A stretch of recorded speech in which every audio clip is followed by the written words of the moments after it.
RCB 2026 IPL ಅನ್ನು ಮತ್ತೆ win ಮಾಡಿದೆ. ನಮ್ಮ RCB ಮಹಿಳೆಯರು IPL ಇತಿಹಾಸದಲ್ಲಿ ಈಗ ಎರಡನೇ ಬಾರಿಗೆ IPL ಕಪ್ ಅನ್ನು ಎತ್ತಿ ಹಿಡಿದಿರುವಂತದ್ದು ನಮ್ಮ RCB ಮಹಿಳೆಯರು ಅಂದ್ರೆ ಸುಮ್ಮನೆನಾ? ಲಾಸ್ಟ್ ನೋಡಬಹುದು ನೀವು, ಏನೋ ಪ್ರಥಮ ಬಾರಿಗೆ IPL ವಿನ್ ಆಯಿತು. ಅದಾದ ನಂತರ ನಮಗೆ ಬಾಯ್ಸ್ಗೂ ಕೂಡ ಲಕ್ ಹೊಡಿತು. 18 ವರ್ಷಗಳ ನಂತರ RCB ಮಹಿಳೆಯರು, ಏನು ನಮ್ಮ ಮಹಿಳೆಯರು ಲಕ್ಷ್ಮಿ ಇದ್ದಂತೆ ಅಂತ ಹೇಳ್ತಾರಲ್ಲ, ಅಲ್ಲಿಂದ ಲಕ್ ಸ್ಟಾರ್ಟ್ ಆಗಿದ್ದು ನಮ್ಮ RCB ಮಹಿಳೆಯರು ವಿನ್ ಆದ ನಂತರ ನಮ್ಮ ಬಾಯ್ಸ್ 18 ವರ್ಷದ ನಂತರ IPL ಅನ್ನ ವಿನ್ ಮಾಡಿದ್ರು. ಈಗ ಎರಡನೇ ಬಾರಿಗೆ IPL ಅನ್ನ RCB ಮಹಿಳೆಯರು ವಿನ್ ಆಗಿರುವಂತದ್ದು. ಏನು ಆಟ ಅಂತ ನೋಡೋದಾದ್ರೆ, RCB ಮಹಿಳೆಯರು ಡೆಲ್ಲಿ ವಿರುದ್ಧ ಡೆಲ್ಲಿನ ಬಗ್ಗು ಬಡಿದಿರುವಂಥದ್ದು. 4ನೇ ಬಾರಿ ಡೆಲ್ಲಿ ಈಗ ನಿರಾಶೆಯನ್ನ ಮೂಡಿಸಿರುವಂಥದ್ದು ಡೆಲ್ಲಿ ಟೀಮ್ಗೆ. ಯಾಕಂತಂದ್ರೆ 4 ಬಾರಿ ಕೂಡ ಡೆಲ್ಲಿ ಫೈನಲ್ಗೆ ಬಂದಿತ್ತು, ಆದರೆ ಈಗ 4ನೇ ಬಾರಿ ಕೂಡ ಡೆಲ್ಲಿಗೆ ನಿರಾಶೆ ಆಗಿರುವಂಥದ್ದು. ಆದರೆ RCB ಆಟ ಯಾವ ಥರ ಇತ್ತು ಅನ್ನೋದನ್ನು ನೋಡೋದಾದರೆ ನೀವು ನೋಡ್ಬೋದು. RCB ಮಹಿಳೆಯರು ಬಾಲಿಂಗನ್ನು ಆಯ್ಕೆ ಮಾಡ್ಕೊಂಡಿದ್ರು ನಮ್ಮ ಸ್ಮೃತಿ ಮಂದನ. ಆದರೆ ಡೆಲ್ಲಿ ಬ್ಯಾಟಿಂಗ್ಗೆ ಇಳಿದಿತ್ತು, ಚೆನ್ನಾಗೆ ಬ್ಯಾಟಿಂಗ್ ಮಾಡಿದ್ರು. ನೋಡ್ಬೋದು ನೀವು 200 ಸ್ಕೋರು IPL ಫೈನಲಲ್ಲಿ 200 ಸ್ಕೋರ್ ಅಂದರೆ ಸುಮ್ಮನೆನಾ? 200 ಸ್ಕೋರ್ ಅಂತಂದಾಗಲೇ ಮ್ಯಾಚ್ ವಿನ್ ಆಗ್ಬೋದು ಒಂದು ಮೈಂಡಲ್ಲಿ ಬಂದ್ಬಿಡುತ್ತೆ. 200 ಸ್ಕೋರ್ ಚೇಂಜ್ ಮಾಡೋಕ್ಕಾಗುತ್ತೆ. ಅದು ಫೈನಲಿ ನಾರ್ಮಲ್ ಮ್ಯಾಚ್ ಅಂದರೆ ಹೆಂಗೋ ವಿನ್ ಆಗ್ಬೋದು, ಏನೋ ಮಾಡ್ಬೋದು. ಆದರೆ ಫೈನಲಲ್ಲಿ 200 ರನ್ ಮಾಡಬಹುದಾ ಎನ್ನುವಂಥ ಒಂದು ಪ್ರಶ್ನೆ ಮೂಡುತ್ತೆ. ಆದರೆ ಆ ಒಂದು ಪ್ರಶ್ನೆನ ಈಗ ಉತ್ತರದ ಮೂಲಕ RCB ಮಹಿಳೆಯರು ಸ್ಮೃತಿ ಮಂದನ ಏನು ಆಟ, 87 ರನ್ನು, ಜಾರ್ಜ್ ವಾಲ್ 79 ರನ್ನು, ಏನು ಆಟ ಇದು! ಸಿಕ್ಸರ್ ಮೇಲೆ ಸಿಕ್ಸರು, ಬೌಂಡ್ರಿ ಮೇಲೆ ಬೌಂಡ್ರಿ, ಪ್ರತಿ ಓವರಿಗೂ ಬೌಂಡ್ರಿ ಬರ್ತಾನೆ ಇತ್ತು. ಸ್ಟಾರ್ಟಿಂಗಿಂದ ನೋಡ್ಬೋದು ನೀವು ಸ್ಮೃತಿ ಮಂದನ ಮತ್ತು ಗ್ರೇಸ್ ಹ್ಯಾರಿಸ್ ಕ್ರೀಸ್ಗೆ ಬಂದಾಗ್ಲಿಂದನೂ ಕೂಡ ಏನೋ ಗ್ರೇಸ್ ಹ್ಯಾರಿಸ್ ಸ್ವಲ್ಪ ನಿರಾಸೆಯನ್ನು ಮೂಡಿಸಿದ್ರು. ಯಾಕಂತಂದರೆ IPL ಫೈನಲ್ ಪ್ರೆಷರ್ ಇದ್ದೇ ಇರುತ್ತೆ, ಆದರೆ ಕೈ ಹಿಡಿಲಿಲ್ಲ. ಅದಾದ ನಂತರ ಸ್ಮೃತಿ ಮಂದನ ಜೊತೆ ಬಂದಂತಹ ಜಾರ್ಜ್ ವಾಲ್ ಇಬ್ಬರು ಜೊತೆಗೂಡಿ ಶತಕದ ಪಾರ್ಟ್ನರ್ಶಿಪ್ ಕೂಡ ಮಾಡಿದ್ರು. ಡೆಲ್ಲಿ ಬಾಲರ್ಸ್ಗಳನ್ನು ಹೆಂಗೆ ಬೇಕಂಗೆ ಹೊಡೆದು ಈಗ ನಮಗೆ IPLನ ಎರಡನೇ ಬಾರಿಗೆ RCB ಮಹಿಳೆಯರು ಕಪ್ಪನ್ನು ತಂದು ಕೊಟ್ಟಿರುವಂಥದ್ದು. ನೋಡಿ ನೀವು, ಮೊದಲನೇ ಬಾರಿಗೆ ಕಪ್ ತಂದಾಗಲಿಂದ ಏನೆಲ್ಲ ಲಕ್ಗಳು ಚೇಂಜ್ ಆಗಿತ್ತು ನಮ್ಮ RCB ಒಂದು ಮ್ಯಾನೇಜ್ಮೆಂಟ್ಗೆ ಅಂತ ನೀವು ಗೊತ್ತಿರುತ್ತೆ. ಯಾಕಂದರೆ ಲಾಸ್ಟ್ ಬಾರಿ ಕೂಡ ನಮ್ಮ ಬಾಯ್ಸ್ 18 ವರ್ಷಗಳ ನಂತರ ನಮಗೆ IPL ಟ್ರೋಫಿಯನ್ನು ತಂದು ಕೊಟ್ಟಿದ್ರು. ಆದರೆ ಈ ಬಾರಿಯೂ ಕೂಡ ಎರಡನೇ ಬಾರಿಗೂ ಕೂಡ IPL ಮಹಿಳೆಯರು ವಿನ್ ಆಗಿದ್ದಾರೆ. ಅದು ಡೆಲ್ಲಿ ವಿರುದ್ಧ ಕೂಡ ಸ್ಮೃತಿ ಮಂದನ ಭರ್ಜರಿ ಆಟದ ಮೂಲಕ. ಅಂತಂದರೆ ಈ ವರ್ಷವೂ ಕೂಡ ನಮಗೆ IPL ಬಾಯ್ಸ್ಗೂ ಕೂಡ ಆ ಲಕ್ಕು ಬರುತ್ತಾ ಇನ್ನೊಂದು ಸತ? ಅಂದರೆ IPL ಮಹಿಳೆಯರು ವಿನ್ ಆದ ನಂತರ ಬಾಯ್ಸ್ ವಿನ್ ಆಗಿದ್ದಾರೆ. ಈ ವರ್ಷವೂ ಕೂಡ IPL ವಿನ್ನನ್ನು ಮಹಿಳೆಯರು ಆಗಿದ್ದಾರೆ.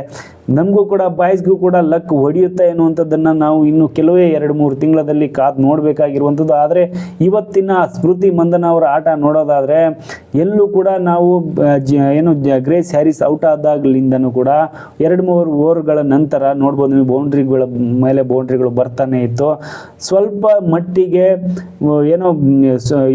ಸ್ವಲ್ಪ ಆಟ ನಿಧಾನಗತಿ ಅಂತಲೇ ಅನ್ನಿಸ್ಲಿಲ್ಲ. ಆಮೇಲೆ ಬೌಂಡ್ರಿ ಮೇಲೆ ಬೌಂಡ್ರಿ ಬಾರಿಸಿ ಡೆಲ್ಲಿನ ಒಂದು ಒತ್ತಡಕ್ಕೆ ಸಿಲುಕಿರುವಂಥದ್ದು. ಆದರೆ ಒಂದು ಹಂತದಲ್ಲಿ RCB ವಿನ್ ಆಗೇ ಬಿಡ್ತೆ ಅನ್ನುವಂಥದ್ದನ್ನು ನಾವು ಕಾದು ನೋಡಬೇಕಾದ್ರೆ 30 ಬಾಲಲ್ಲಿ 42 ರನ್ ಬೇಕಾಗಿತ್ತು. ಅಂಥ ಟೈಮಲ್ಲೇ ಜಜೋಲ್ ಔಟ್ ಆದರು. ಅದಾದ ನಂತರ ರಿಚಾ ಘೋಷ್ ಬಂದು ಆಯಿತು ಆಟನ ಫಿನಿಶ್ ಮಾಡ್ತಾರಂತ ನೋಡ್ತಾ ಇದ್ವಿ. ಅದರಲ್ಲೂ ಕೂಡ ಆ ಒಂದು ಹಂತದಲ್ಲೂ ಕೂಡ ರಿಚಾ ಘೋಷ್ ಔಟ್ ಆದರು. ನಾವು ಗೊತ್ತಲ್ಲ, RCB ಅವರು ಫೈನಲ್ ಆಗಲಿ ಸೆಮಿಫೈನಲ್ ಆಗಲಿ ನಾರ್ಮಲ್ ಮ್ಯಾಚ್ ಆಗಲಿ ಬಾಯ್ಗೆ ಬರ್ಸ್ದಂಗೆ ಗೆಲ್ಲಕ್ಕಾಗಲ್ಲ. ಲಾಸ್ಟ್ ಓವರಲ್ಲೇ ನಾವು ಗೆಲ್ಲೋದು. ಅದನ್ನು ಕೂಡ ಮಹಿಳೆಯರು ಕೂಡ ಅದನ್ನು ಆ ಒಂದು ಸಂಪ್ರದಾಯವನ್ನು ಮುಂದುವರಿಸಿದ್ದಾರೆ. ನೋಡ್ಬೋದು ನೀವು, ಇನ್ನೇನು ಆಟ ವಿನ್ ಆಗುತ್ತೆ ಎನ್ನುವಷ್ಟರಲ್ಲಿ ನಮ್ಮ ಸ್ಮೃತಿ ಮಂದನವು ಕೂಡ ಒಂದು ಹೊಡೆಲಿ ಹೋಗಿ ಬೋಲ್ಡ್ ಆಗ್ತಾರೆ. ಅದಾದ ನಂತರ ಬರ್ತಾರೆ ನದಿಂದ ಕ್ಲರ್ಕ್ ಬಂದಾಗ ನೋಡ್ಬೋದು ನೀವು, ಒಬ್ಬಳೇ ಮ್ಯಾಚನ್ನು ವಿನ್ ಮಾಡಿಸಿರುವಂಥ ಆಟಗಾರ್ತಿ. ಹಾಗಾಗಿ ಅವ್ರು ಬಂದಾಗ ಸಾಮಾನ್ಯವಾಗಿ ವಿನ್ ಆಗುತ್ತೆ ಅಂತ ಅಂದ್ಕೊಂಡಿರ್ತೀವಿ. ಆದರೆ ಇನ್ನೂ ಲಾಸ್ಟ್ ಓವರಲ್ಲಿ ಬಂದ್ಬಿಡ್ತು ಮ್ಯಾಚು. ಅದಾದ ನಂತರ ರಾಧಾ ಯಾದವ್ ಬಂದರು. ನೋಡ್ಬೋದು ನೀವು, ಫಸ್ಟ್ ಬಾಲಿಗೆ ಔಟ್ ಆಗ್ತಿದ್ರು, ಕ್ಯಾಚ್ ಮಿಸ್ ಮಾಡಿದ್ರು. ಅದಾದ ನಂತರ ನೋಡ್ಬೋದು ನೀವು, 2 ಬಾಲಲ್ಲಿ 2 ಬೌಂಡ್ರಿಯನ್ನು ಬಾರಿಸಿ RCBಯನ್ನು ಕೊನೆ ಹಂತದಲ್ಲಿ ವಿನ್ನನ್ನು ಮಾಡಿಸಿಬಿಟ್ರು ರಾಧಾ ಯಾದವ್.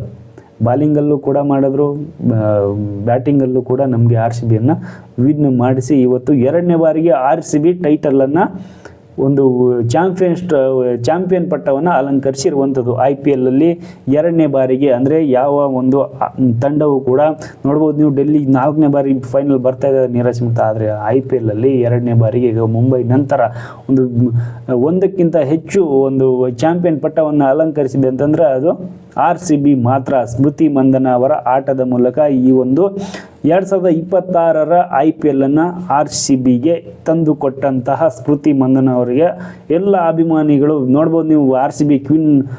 RCB ಮೊದಲಿಂದನೂ ಕೂಡ ಸ್ಮೃತಿ ಮಂದನ ಮೇಲೆ ಹೋಪ್ ಇದ್ದೇ ಇರುತ್ತೆ. ಯಾಕಂತಂದರೆ ಆ ಒಂದು ಆಟಗಾರ್ತಿ ಇರುವುದರಿಂದ ನಾವು ನೋಡ್ಬೋದು ನೀವು. ಈ ವರ್ಷ ಕೂಡ ಅಲೆಸ್ಸಾ ಪೇರಿ ನಮಗೆ ಇರಲಿಲ್ಲ. ಯಾಕಂತಂದರೆ ಯಾವ ಥರದ ಪರ್ಫಾರ್ಮೆನ್ಸ್ ಆಗುತ್ತೆ, ಏನೆಲ್ಲ ಆಗ್ಬೋದು ಎನ್ನುವಂಥ ಕುತೂಹಲ ಕೂಡ ಇತ್ತು, ನಿರಾಶೆ ಕೂಡ ಆಗಿತ್ತು. ಯಾಕಂತಂದರೆ ಅಲೆಸ್ಸಾ ಪೇರಿ ನಮಗೆ ಲಾಸ್ಟ್ ಸೀಸನ್ನಲ್ಲಿ ಅಂತಂದರೆ ಅಂದರೆ ನಮಗೆ ಫಸ್ಟ್ IPL ತಂದು ಕೊಟ್ಟಾಗ ಅಲೆಸ್ಸಾ ಪೇರಿ ತುಂಬಾ ಪ್ರಮುಖ ಪಾತ್ರ ವಹಿಸಿದ್ರು ಆಟದ ಮೂಲಕ, ಬಾಲಿಂಗ್ ಬ್ಯಾಟಿಂಗಲ್ಲೂ ಕೂಡ. ಆದರೆ ಈ ವರ್ಷ ಯಾವಾಗ IPL ಅಲ್ಲಿ ಏನೋ ಅಲೆಸ್ಸಾ ಪೇರಿ ಆಡಲ್ಲ ಅಂತ ಅಂದ್ಕೊಂಡಾಗ ಸ್ವಲ್ಪ ನಿರಾಸೆ ಆಗುತ್ತೆ. ಯಾಕಂದರೆ ಹೆಂಗಪ್ಪ ಈ ಮಹಿಳೆಯನ್ನು ಬಿಟ್ಟು ನಾವು IPL ಅಲ್ಲಿ ಗೆಲ್ಲಕ್ಕಾಗತ್ತೆ ಅನ್ನುವಂಥ ಪ್ರಶ್ನೆ ಕೂಡ ಮೂಡಿತ್ತು. ಆದರೆ ಆ ಪ್ರಶ್ನೆಯನ್ನು ಈಗ ಆ ಒಂದು ಜಾಗದಲ್ಲಿ ಎಲ್ಲರೂ ಶ್ರಮ ಇತ್ತು. ಮತ್ತು ಲಾರಾ ಬೆಲ್ ಕೂಡ ನೋಡ್ಬೋದು ಈ ವರ್ಷ ಎಷ್ಟು ಚೆನ್ನಾಗಿ ಬಾಲಿಂಗ್ ನಡೆದಂತಾರೆ. ಪವರ್ ಪ್ಲೇಯಲ್ಲಿ ಎಲ್ಲ ಬ್ಯಾಟರ್ಸ್ಗಳು ಕೂಡ ಲಾಸ್ಟಿಗೆ ಪ್ಲೇಡ್ ಆಡ್ಬಿಟ್ರು. ಯಾಕಂತಂದರೆ ಹೊಡಿಯೋಕ್ಕೆ ಹೋದರೆ ಔಟ್ ಆಗ್ತೀವಿ ಅನ್ನುವಂಥದ್ದು. ಅದನ್ನೇ ಕೂಡ ಇವತ್ತು ಡೆಲ್ಲಿ ಅವರು ಲೀಸ್ಲಿ ಎಂಥ ಬ್ಯಾಟರು 6 ಮೇಲೆ 6 ಹೊಡಿತಾ ಇದ್ರು. ನಿಂತ್ಕೊಂಡ್ರೆ ಇನ್ನೂ ಜಾಸ್ತಿ ರನ್ ಹೋಗ್ತಿತ್ತು.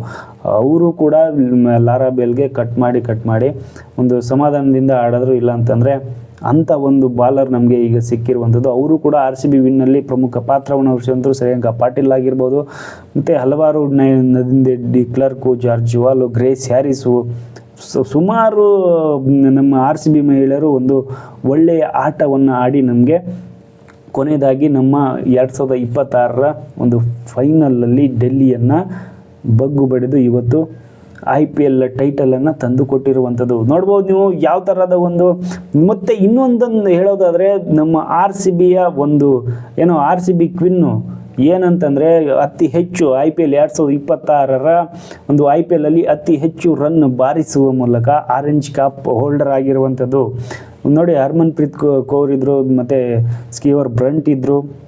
ಈ ಮ್ಯಾಚಲ್ಲಿ ಸ್ಮೃತಿ ಮಂದನ 50ಕ್ಕಿಂತ ಕಡಿಮೆ ಮಾಡಿದ್ರು ಕೂಡ ಆರೆಂಜ್ ಕ್ಯಾಪ್ ಧರಿಸ್ತಿರ್ಲಿಲ್ಲ. ಮೊದಲಿಂದನೂ ಆ ರೇಸಲ್ಲಿ ಇದ್ದರು.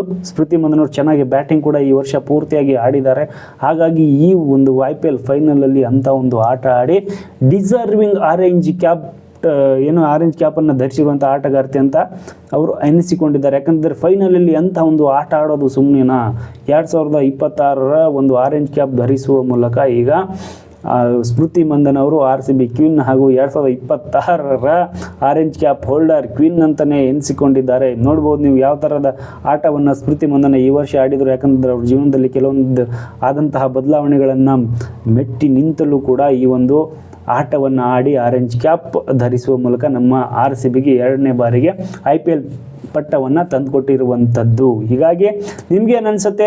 ಬಾಯ್ಸು ಕೂಡ ಇದೇ ಹಾದಿಯನ್ನು RCB ಮಹಿಳೆಯರ ನಂತರ ಇನ್ನು 2-3 ತಿಂಗಳಲ್ಲಿ ಬಾಯ್ಸು ಕೂಡ ಆ ಒಂದು ಪ್ರಯತ್ನವನ್ನು ಮಾಡೇ ಮಾಡ್ತಾರೆ ಆಬ್ವಿಯಸ್ಲಿ. ಆದರೆ ಲಕ್ ಬಾಯ್ಸ್ ಕಡೆ ಬರುತ್ತಾ ಎನ್ನುವಂಥದ್ದನ್ನು ಕಾಮೆಂಟ್ ಮಾಡಿ ತಿಳಿಸಿ. 2026ರ IPL ಬಾಯ್ಸು ಕೂಡ ವಿನ್ ಆಗ್ತಾರೆ ಎನ್ನುವಂಥದ್ದನ್ನು ನೀವು ಕಾಮೆಂಟ್ ಮಾಡಿ ತಿಳಿಸಿ. Thank you.